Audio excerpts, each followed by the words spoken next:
Welcome Okay. back. Here we go. Ding, ding, round 382. No, I'm just kidding. Brandi and I are allowed to be friends. I know, Yay. we're getting to the juicy stuff. I'm so excited for what we got today. And one of the first things that we are tasked with doing now that we are allowed to be friends and we're allowed to do things together, there is a new family in the church, and the wife's grandmother has passed away, and Brandi and I have to throw grandma a funeral. Yeah. And this is like so weird to me because it was so weird to me at the time too. Because I had no, like, we're going to dive into this, but I feel like this lady showed up at church one day, like on a Sunday, and on a Thursday you were throwing her grandma a funeral. Like, in my mind, it could have even been from a Sunday to a Monday. Like, I felt like it was just a lady too. Like, I didn't even know she was part of a family. Like, there was a lady, and then you two were doing this funeral, and I was like, where did this lady, like, it was weird. Like, weird. I was like, didn't she just come to church on Sunday? And now you like, I was so confused for the longest time. As were we. Faith can feel like hearts and butterflies until someone lights a match and burns it all to the ground. Welcome to the Burning Butterflies podcast. The sad thing is that there's abuse of every kind within the church. But the spiritual abuse is the stuff that just It's a place there shouldn't be abuse. Like, there just shouldn't be abuse in a place that claims to. Well, it ruins your soul.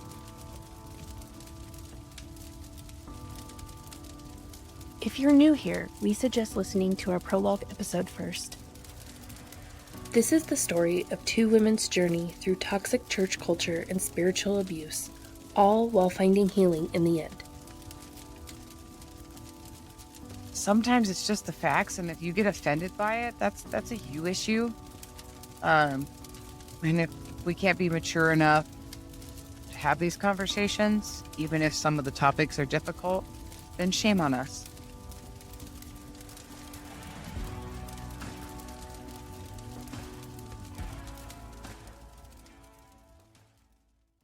So this family shows up, and the woman definitely stands out. She is a very well put together woman. She's tall, but she wore kind of flashier clothes, and she always had her hair and her makeup done, and she was very done up. So she definitely stood out. So they randomly show up on Easter. And they went when people come to Easter, we don't always expect them to bring their kids to children's ministry because you're new and you don't know. So if your first time at a church is on Easter, it's expected that you're probably going to keep your kids with you. They came in, and what made them stand out that Brandi and I took notice to them was that they had 5 kids. And they were kind of rambunctious. And then, they would all be dressed, so she had 3 boys and 2 girls. And so all the boys would be dressed the same, and then the girls would be dressed the same. And so very, almost like if you imagine, the Duggars wore, Ariats and, Wrangler clothes. That is what this family was like. Yeah.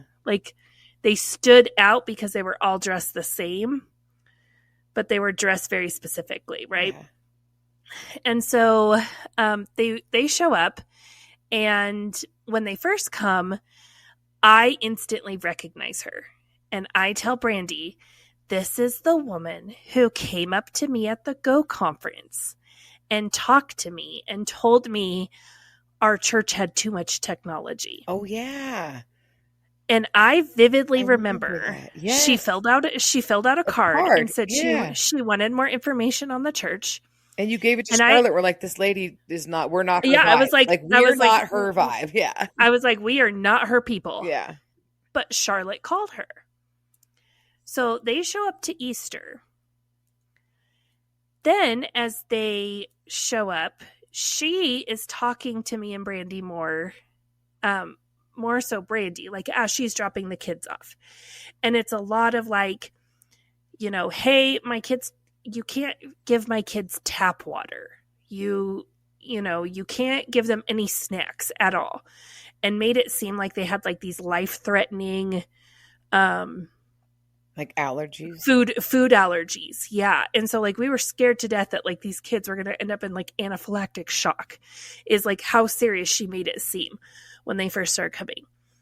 And then her husband would come and like stand in the hallway and like look through the doors, like the little windows in the doors, and like watch inside the classrooms, which was really odd because like you had the moms, who, would come and lurk and stuff because like they had a hard time letting their kids go to a classroom.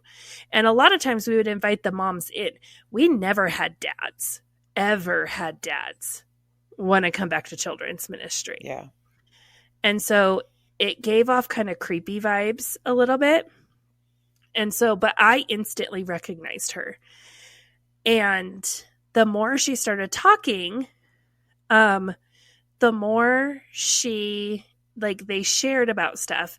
And she said they originally came to the Christmas play.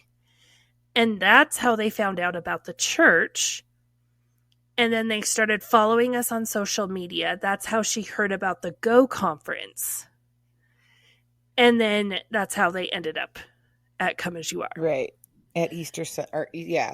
Yeah. So they went to the Christmas. Oh, look at that. They went to the Christmas play. Thanks. So if you remember in the Christmas episode where I said it's your fault. It's my fault. It's my fault. This is that family. Yeah. So they did that. And then, so January, now she goes to the Go conference. And then April. Do you think that they went to church at all before Easter or just for Easter that you know if they came before Easter, they didn't bring their kids. Oh, okay. Like, because I remember seeing them at Easter with their kid, and their kids is what caught my eye. Yeah. And really, Easter is the only time I remember seeing her for the first time. Yeah. So probably was then. Did they keep coming after Easter? Yeah. Yeah. So they came, she would come almost every Sunday. He came a little bit more sporadically. And so like so we're going to name her Miss America, which we'll go over all of this over on our Patreon. So if you want to know why we're naming these people this, we're going to talk about that over on Patreon. But we're going to name her Miss America and we're naming him Barry. So Barry and Miss America, if they come together, they bring all their kids. But if it's just her, she'll just bring like 2 or 3. Right. And so then she never brings all of them on her own. So when was the funeral? Like right after Easter? Like did they come to Easter Sunday and then the funeral was on Thursday? Like, because that's how it seemed. Or was it like had it been a few months? No, it had been a few months. We're talking like probably like May. Okay. Like it was like in between. Like a month, because it's in between Easter and then when we would have done VBS. Okay. Yeah. So it's in that in between time. Tom has started to task me with more and more things in the office, promotional things. I'm really pushing the envelope, and so I am talking to Tom more one-on-one than I ever have before. And so he tells me about Miss America, and her grandmother just passed away. And they are looking for somewhere to do this funeral. And they don't have a lot of money to pay, but yet Barry's a doctor. And Barry makes a lot of money, but they don't have a lot of money for this funeral. So Tom has basically volunteered my services to help Miss America, to the point where Tom finds people to be in the sound booth on Thursday nights for like 2 or 3 weeks so I can go over during Thursday night service, go over and help Miss America put together a slideshow of pictures with her grandma. Because she homeschools and Barry is a doctor, so their days are just full. She does not have any availability during the day, and if she were to have to come during the day, she would have to bring her kids. At first, Tom was like, well, Brandi can take her kids and you can help her. She wasn't comfortable dropping her kids off at Brandi's house, like, because she barely knew Brandi. Understandable, but also, like, these kids were obnoxious. Like, they were, if you can imagine kids who had just no social skills whatsoever, and the world kind of revolved around them in their home, and then all of a sudden they're coming into an environment where you have to share and there's other children around. That was a very hard adjustment for these kids. So they are a handful. And so honestly, Brandi was like, that's great that she does not want to bring them to my house. So Tom finds people to be in the booth for me so I can go over to the office with her during Thursday nights while her kids are in children's ministry. So while we're putting together this slideshow, she starts telling me more and more, because I was like, hey, you get me the pictures. I'll put them together in a slideshow for you. And she's like, oh, well, I'd like to help. I don't know how to do this, so I'd like to learn. And I was like, oh, it's not like I'm just going to pull up like a PowerPoint presentation and just like, we'll pick a background and then I'll just put pictures of grandma on there and add transactions. Well, I don't know how to do any of that, so I'd like to learn. Okay, well, it's a lot of like repetitive, just, And so she's like, well, isn't there a way that you could like just import all the pictures and say put one on each slide? And I was like, that's not how PowerPoint works. And that's kind of all we're working with here in 1998 Baptist. So that's kind of what we're stuck with. So, no, we have to import the pictures one at a time and adjust them one at a time. And so as we're sitting there, it's a lot of repetitive, like, file, insert picture, from computer, go find where the picture is, import that picture, put it where it needs to go, drag it and size it how it needs to be, build a new slide, file, import picture, like over and over and over again. And I mean, this woman had hundreds of pictures. So we had to sit there. So it's a lot of just kind of like mindless work. So I was trying to talk to her. Tom made it very clear. We needed to build a relationship with these people. They're new, all of this stuff. So I'm trying to talk to her. I'm trying to do what Tom asked me to do. She tells me they've never done church anywhere before.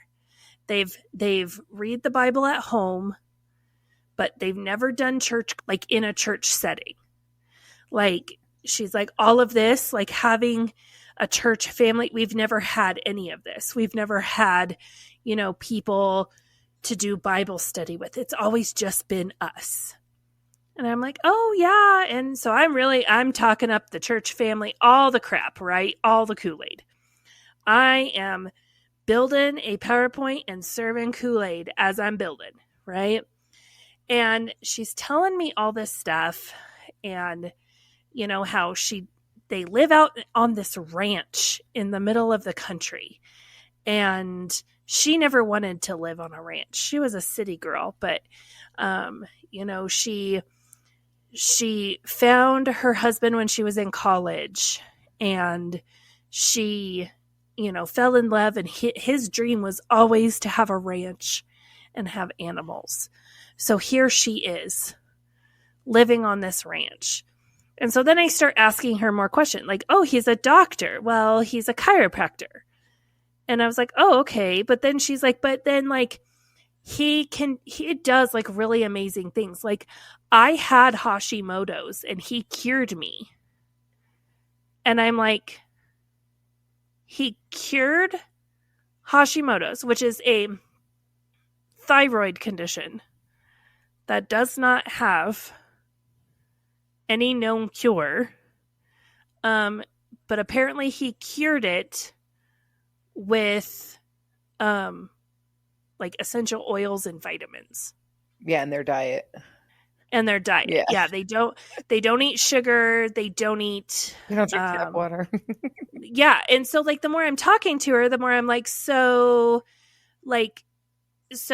you made this switch, and then like, did you make this switch because you found out your kids had allergies? And she's like, oh, they don't have allergies. And I'm like, okay.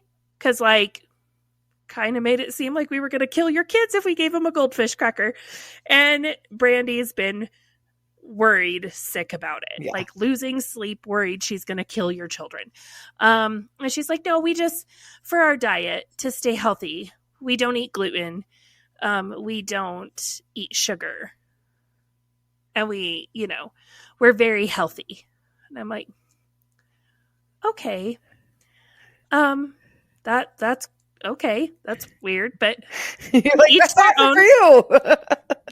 Yeah, whatever. I don't know where to go in this conversation. My husband cooked meat and a lot of it. Well, and then I mean, like, let's just say it for what it is. I am a self-proclaimed big booty Judy. Like, I am a larger woman, and so to have this little stick of a thing, like, explain to me why, excess belly fat comes from sugar and too much red meat, and you should really eat more chicken. And I'm like, yeah, but like, have you tasted steak? And like, you do know some good details in this story. Ice cream is a thing. Like, and it's a good thing. Like, but whatever. Like, you don't want to do that. That's fine. You do you. So, I'm fairly confident in myself, right? Like, I have always kind of been on the bigger side, and so I'm used to that. And so I'm just like, yeah, whatever, And so we're talking about all of this, but she is really leaning into this, like, we don't do church. I don't know what to do. And then she starts telling me how when she married her husband, no one in her family wanted her to marry her husband. And like, then they have these 5 kids. And that was her other thing, is like, well, like, look at how fit my body is. I've had 5 kids. Like, that's great. This is what my body looks like. And I had 3. Yeah. But one of them, he was a giant monster baby. So I count him as 2. So there's that. But, so she's like, we have all these kids in my family. I'm so nervous because, this will be the first time people are coming to, like, the family's coming together. So as we're getting closer and closer to things, the more I'm putting 2 and 2 together that this is not the only funeral Grandma has had. Oh. Grandma was living in an assisted living facility, and Grandma passed away. She felt like she needed to throw her grandma a funeral. One of the aunts said, we'll just do it at the funeral home.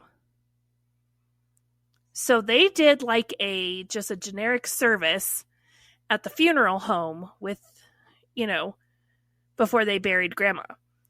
This was like a couple months later, and this was a memorial service for Grandma. Okay. So not the whole family was going to show up because, I mean, like, honestly, it's like, well, you already threw Grandma a funeral. Like, I went to Grandma's funeral. Why do we need to do another one, right? Okay, but she wanted to do a memorial service. Okay. Yes. And then she was very, very nervous because she has never spoken in public before. And she was going to deliver the eulogy and lead the service. And she was very, very nervous because she does not do this. Yeah. So I'm trying to hype her up and stuff, right? And so she we kind of are like, okay, how many people are you expecting? Well, less than 50. Okay, that's fine. So Brandi and I go and we're like, we can help you get stuff set up. And she's like, well, if you could just set up, I want this and this and this. So we basically become the funeral coordinators. This is something we do not do for people. Right. We come in for a funeral. We say, how can we help you? We'll set up the tables and chairs, but like you decorate, you do your, your stuff. Right. So I kind of approached Tom, hey, like, this is what we're kind of doing. I told her, like, we'll set up the tables and chairs for her, but she's going to need to come in and like decorate and everything like that. And Tom's like, no, you and Brandi are going to do that. And I'm like, is that what we are doing for all funerals now? And he's like, no, but we need to do this for this family. And are you not willing to love someone? Are you not willing to give your time for someone who is hurting? She has lost her grandmother. So he like puts it back on me that like I'm this big asshole because I'm like, here's our policy. Here's our best practice. This is what we do. And he's like, no, what is wrong with you? Why would you tell her no? So of course, this is what we're doing. So she picks the little sanctuary, this little conference room, right, that we've talked about, the new addition. She picks that we're doing grandma's funeral in there. We have talked about the fact that that room was not built as promised. So we walk in there, she sees that there's a projector hanging from the ceiling, and she's like, oh, I can project the slideshow here. Yeah, that's fine. You're going to have a cart in the middle of the room, though, because we put the projector up there, but of course there's no cord to do anything. And do you think we have the capability to like Bluetooth cast it onto the projector? No. Like, we have to be hardwired in, right? And we did not build that when we built the building. So I have to run a cord straight down from like the 20-foot ceiling straight down to the cart. Like, picture the cart in elementary school when they roll it in with the TV on it, so you can watch all the sound equipment and speakers on it. Yep, so you can watch Bill Nye the Science Guy. That's essentially what I have. Yeah. And I'm like, I have to run this cord. Well, no, that's not going to work because like I want tables on this side and this side of the room with an aisle in the middle because I'm going to stand in the middle and I'm going to talk to everyone. Okay. So I go and I find every HDMI cable that the church owns, and I have to plug probably 10 of them into each other. And I take the binder clips and I clip them onto the cords, and I climb up with the tall ladder up to the ceiling, and I put thumbtacks in the ceiling with like through like the little handle of the binder clip. I use the mini ones, right? So I thumbtack the binder clip to the ceiling and then put the binder clip on the cord, and I run that the whole length of the ceiling to the back of the room and then down the back wall so the cart can be in the back of the room. And then Brandi has to come in and do childcare for this funeral. And this is when it comes to light that her 5 children are not all of hers. Which she has 2 boys, and they were telling people they're Irish twins. They're telling people like, oh yeah, we're born like 9 months apart, right? One of them is not hers. Yeah. And I'm not real sure of the whole situation, but long story short, one of the boys was a family member's who kind of got down a wrong path, and they ended up adopting him. But they are raising him as their own. And then they have adopted, the 3rd boy was adopted. So it was like seriously the day before the funeral, I'm like, these, like, they're not your huh? Like they're, huh? And she's like, well, some family members are still really upset about when we adopted them. And so we would like they need to be here, but like we would like them not to like be in the room. So Brandi had to come and do personal childcare for Miss America. And then I had to run sound. So I show up. Brandi shows up. Brandi's like, I'm trying to come up with stuff because, of course, the room where she wants her kids is like 2 rooms down the hall. Do you think if we can't build this thing with even like correct electrical stuff or anything like that, do you think we have sufficient insulation? No, you're going to hear those kids down the hall. And she didn't want anyone to know that they were there. Brandi suggested going to the other end of the building in those classrooms. Nope, they had to be there. So Brandi shows up and is trying to come up with all of this stuff because, of course, they can't watch TV. These kids aren't allowed to watch TV. So she can't pull out the trusty Veggie Tales that we always did to get kids to sit down and be quiet. She can't feed them goldfish or lollipops to keep them quiet. So Brandi has come with an arsenal of stuff to try to keep these kids entertained and quiet. So Brandi and I are there. Pretty soon, Barry shows up with the kids. Family's showing up. Miss America's nowhere to be found. Barry's calling her, and he's like, oh, she just left the house. And we're like 5 minutes from the funeral starting. She shows up, and she is having a full-on panic meltdown. Hyperventilating, crying, I can't do this, I can't do this. Brandi and I pull her in a classroom, give her the biggest hype-up pep talk. You are a warrior. You were created for such a time as this. God's got it. All of the cliche bullshit that we feed people, Brandi and I feed it to her. And we empower this woman to walk in and to give her grandma's eulogy. Yes. That's awesome. And so then, because she also shares, she is a sign language interpreter. And I was like, oh, I was going to do that, but then it just didn't work out.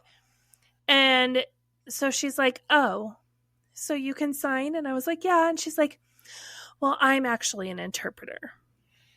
Okay. Like, that's great for you. I love that for you. Like, that's awesome. Woohoo. Where do you interpret? Like, are you, oh, well, I don't get paid to do it. So then in front of her family, that half of them don't like her. And according to her, none of them know the Lord.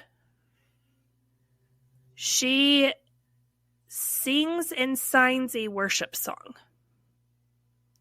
And I don't know if you've ever seen someone sign music. Like, you could, on TikTok, sometimes you'll get like the interpreters that are like signing, to like Nicki Minaj or Eminem or, someone like that. And they're signing those. But when you're signing a worship song, it's a very dramatic, flowy, emotional thing. You're going to love the transition into the next part of this story. So she signs this song with tears streaming down her face. And everyone there is just looking like, what the hell is happening right now? Like, everyone was so uncomfortable. So then afterwards, they have refreshments. But of course, they don't eat sugar or gluten or anything. So essentially, it's a veggie tray with no ranch dressing. Is refreshments. And water, but not tap water. She brought in like the gallon jugs of water. And so not our tap water. But then she wanted to use our ice. And I'm like, girl, if you don't want to drink the church's tap water, we bought our ice from 7-Eleven. I don't think it's... I'd be very more worried about the ice than the tap water. Yeah, but whatever. But okay. Like, you do you. So I'm sitting there, and as she is going, and like she has to go in the other room and cry because it was like a big emotional thing for her to do this thing, right? So she goes in the other room, and someone brings up the kids, and her mom is there. And her mom says, well, yeah, when I have to watch them, they're so out of control that I turn on the TV and I give them popsicles. And they'll sit down and they'll be quiet for me all night long. And I was like, oh, okay. No. Oh, okay. Go, Grandma. So I'm like, oh, all right. So she leaves the room, and essentially her whole family is like talking trash on her, right? Oh my goodness. And then she comes in and she's like, this was wonderful, thank you. And then they leave. Like, no one helps clean up. No one helps put stuff away. Like, they all just leave. Oh my goodness. So Brandi and I are like, all right, Okay. well, I guess like go get the ladder so I can unpin this crap from the ceiling. Oh like, my I mean, goodness. yeah. So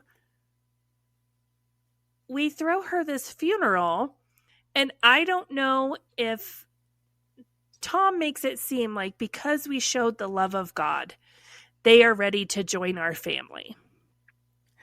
I don't know if it was that. I don't know if it was the, Shira pep talk that we gave her in the room to like get her to stop freaking out. I don't know what it was. But now all of a sudden, this woman who was hyperventilating, having to speak in front of people she knew, is all of a sudden wanting to talk to brand new people in the lobby on Sundays and have conversations. And it was just weird.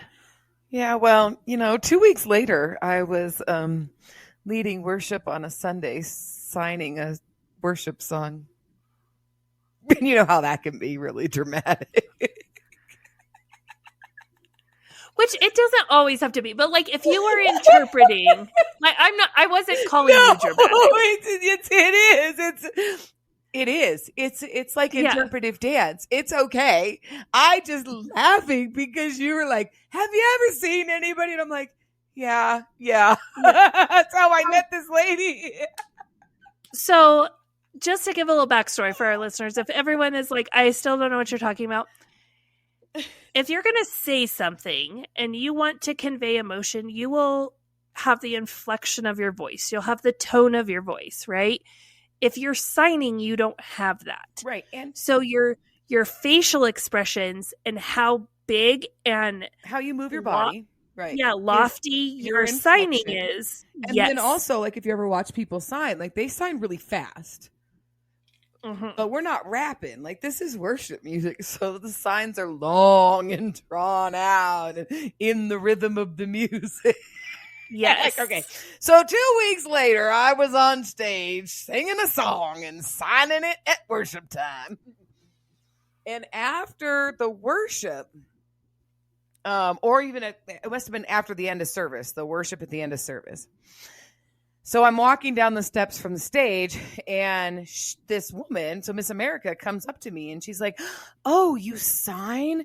And she was like, "I love your interpretation of the song, right?" Because kind of a thing about sign languages, yes, there is like, American Sign Language, but then just as we talk in different accents, there's different ways that people sign in different regions, or how you choose to put the words to like make your point and whatever. I don't know. She was like all about it because I sang and signed a song, and I'm like, all I know how to do is sign a couple songs. I can do Christmas and this one song that's non-Christmas, and maybe a few others, and children's worship I'm good for. But so I met her. It had to have been either the following Sunday after the funeral, or I don't want to say it was 2 Sundays after. It had to have been like maybe the next Sunday. And yeah, she was like, we're new here, and then I don't know. And that's the thing. They kept introducing themselves like, we're new here for months. Yeah. And I don't and know. they kept saying, we're new here. Yeah. And so then people would be like, oh, that new couple, they just came on Sunday. Well, no, they've been coming for a while. Yeah. And so like, I don't know. That's why it's hard to put like a timeline on it of like, I'm not going to say this all happened in one day, but over the course of the next few months, because she homeschooled, I homeschooled, but I wasn't that kind of homeschool, but we homeschooled. and she signed and sang and loved worship, and I signed a song on a Sunday. And so then she tells me, I think it had to have been either one Sunday or 2 Sundays after the funeral that I met her. And she was like, oh, you signed. I am going on a missions trip to the Philippines. You should come along with us. And so she starts talking about this trip to the Philippines that first time that I met her. And they were going to a school, and she was going to teach sign language, and then her husband being a doctor, and they were going to do all this huge mission trip. And I was like, that sounds amazing. Right. And I'm like, that sounds great. Like, I will totally talk to my husband and see if that's like, I would love to honestly go on a missions trip. Like, let's go. And I'm like, yeah, I could like learn more sign language super quick. And we could be practicing up until we go. And it was going to be like $10,000. And then, and I'm like, yeah, we'll figure out how to let's see if we can figure this out, And so over the course of the next few months, Froggy and I were like, yeah, let's do this. This will be great. Trying to figure out how we could get this kind of money. And then there was another couple, Barbara Jean. Barbara Jean. She had done some sign language with me for a Christmas thing, that we did a couple years ago. We did the whole sign language and Christmas thing.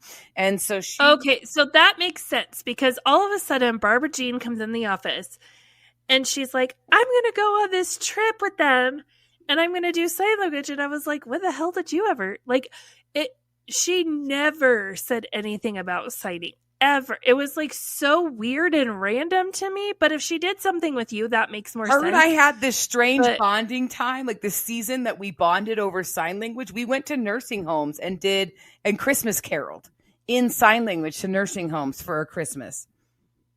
Okay. That year that I did the sign language, I had the other sign language people from the other church. Okay, and that makes one more of the sense. ladies from the other church is a mom of somebody who goes to Come As You Are, and so it really worked out. And I met her because I signed a song. Same thing. I signed a song at the big park event, and this lady comes up and she goes, your signing was great, but a couple of those signs, I would have done them this way instead of this way. You should come to my church and learn sign language. So I went and and then I invited them to our church for a Christmas program. And Barbara Jean got involved in that. And we went to seniors. Okay, homes. that makes more sense. Yeah. No. Good fun. Oh my gosh. Okay. So over the course of these next few months, so I'm talking to this lady about, going to the Philippines, and, the Barbara Jean's husband is like a construction guy, like a home remodel type guy.